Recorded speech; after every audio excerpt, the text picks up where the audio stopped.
Bu şehrin izdihamında yasaklı sevdalardan gizemli şiirler besliyorum. En ünlü serüvenleri hem de en gasvetinden haritanın adasında diretiyorum. Gönlünü zorla da olsa mısralarla işgal ediyorum. Biliyor musun, biliyor musun, hüznün kıyısında ben yine şiirin notasına adresini ve yaralarını döşüyorum. Seni umutlarımın arasına sığdırarak yüreğimde inadına celladın yasak konmuş aşklar yaşatıyorum.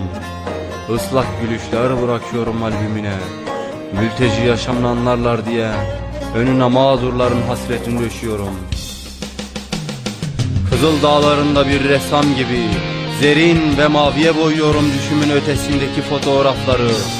Şiirlerin gizinde kendi şifremle anlaşılmazlarla kavga ederken şairlerden yürekli şiirler gür sakallıyı da şiire döşüyorum.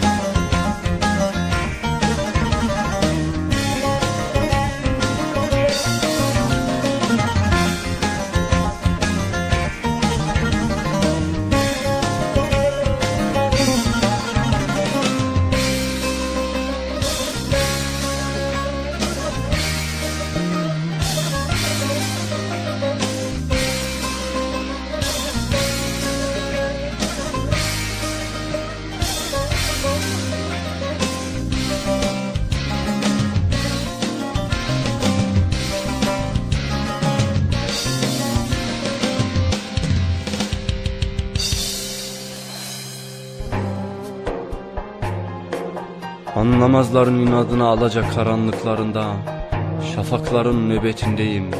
Her zaman, her an, her yerde kavganlayım. Barikat olur çakılırım bilmezin yüzüne. Sana dokunan olursa sanma yanmam. Önce ben ölürüm, belanın aynı adıyım ben. Dokunsalar vurur da öyle geçerim. Ne ordular tanırım, ne mayınlı tarlalar, ortasından vurur da öyle geçerim. Ben bu sevdayla, yaralı bir yürekle de yaşarım. Öyle veya böyle, inadına varım ya. Nerede olursa olsun, biz hep aynı türküleri yılmadan söyleyeceğiz çocuklara. Yine diyorum, şifreli şiirler ekiyorum bozkıra. Öfkeme avaz avaz şarkılarla, ihanete kurşunla, sürgüne kamçılarla. Yarınlara öyle yürekliyim ki düşüme yasak konmuş bir evren düşüyorum. Var mı diyeceğim ben?